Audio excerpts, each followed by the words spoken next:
Bismillahirrohmanirrohim. Masjidlar uchun zamonaviy minbarlar qilish nech pul bo'lyapti deganlarga Farg'onani Bag'doddan ustakalarimizni haqiqiy qo'l mehnatini ko'rsatamiz. Qaranglar, mana shu pastdan eng tepasigacha 7,5 metr balandlikda bo'lar ekan.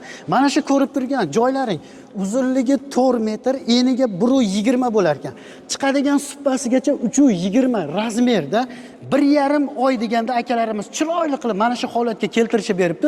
Undan tashqari yog'ochdan akalarimiz besetkalar, uylarga chiroyli naqshinkor besetkalar, so'ri, tapchan hamma yo'qni qilib berishar ekan.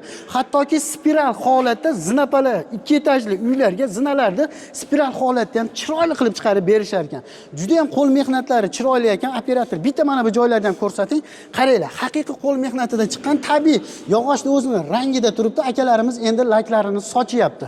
1,5 oy deganda bitgan holatni ko'rib turibsizlar.